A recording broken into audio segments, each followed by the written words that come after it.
Hi guys, and welcome back to my channel. It is Thursday, so we are talking Turner syndrome.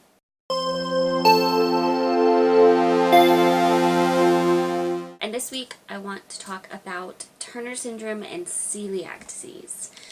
Celiac disease is actually more common than I even realized with Turner's, and I think it may also be connected to pretty common gluten intolerance in Turner's.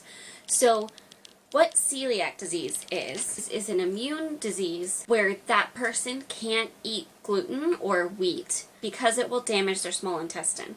So the way it's described in what I found is if that person eats gluten, their body responds by attacking the small intestines. The immune system responds by attacking the small intestines. The person gets very sick, they can get very malnourished, and it is very, very bad.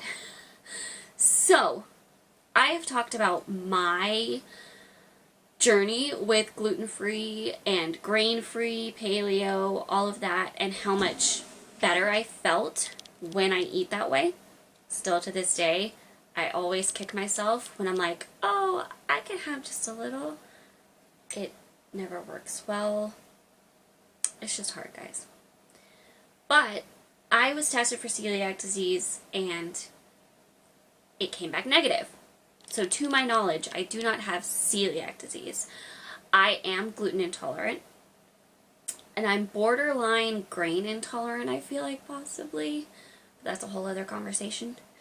So, this being really common, I wanted to describe the different things that you can try and the different lifestyle changes that it brings about.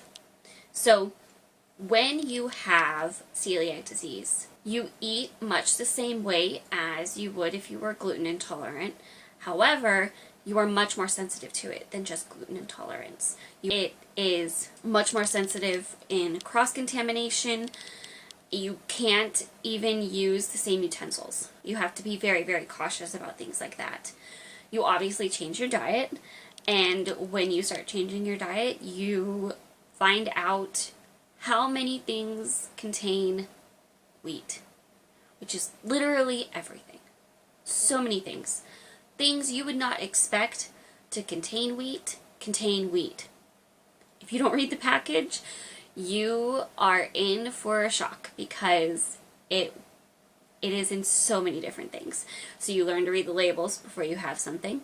You learn what to look out for as far as what wheat can be hiding in. And you also learn different tricks if you accidentally have a little bit to help your body. So me, I use my oils. I've also tried a gluten pill. It's like a gluten supplement. It's an enzyme that helps your body digest it. So it's not as harsh on you.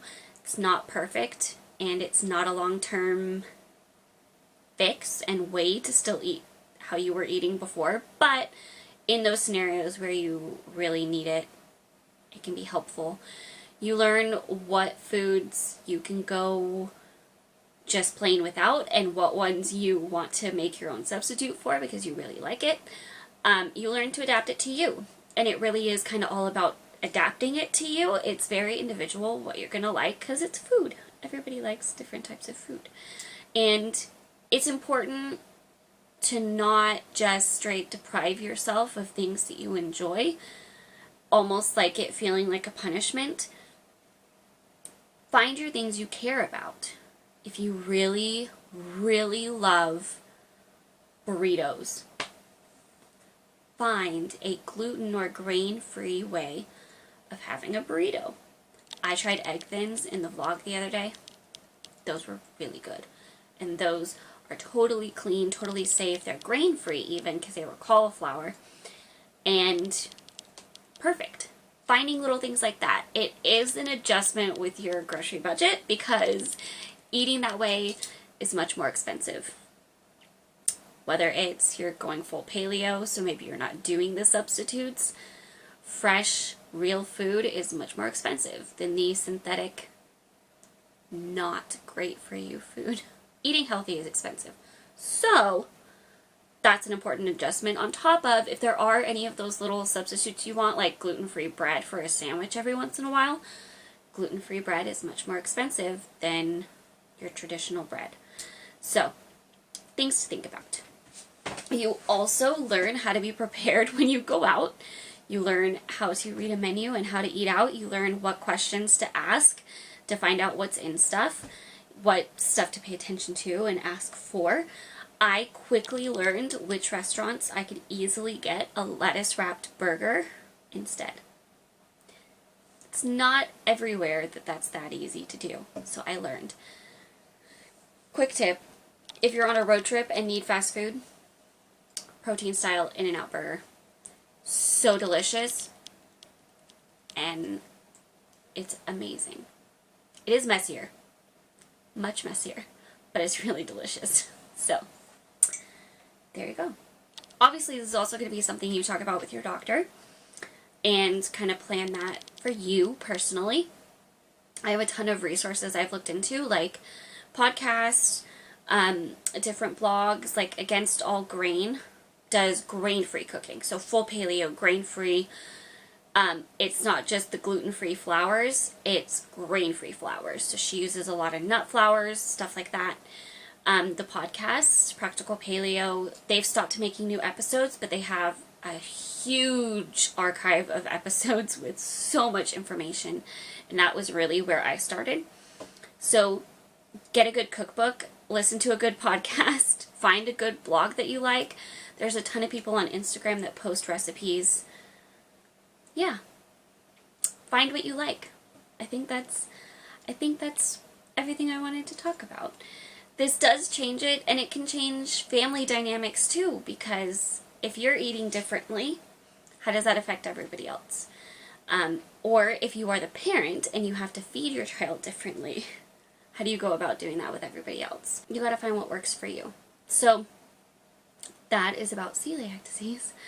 I did not find out how common this was for Turner's women until after I had already deduced that I am gluten intolerant.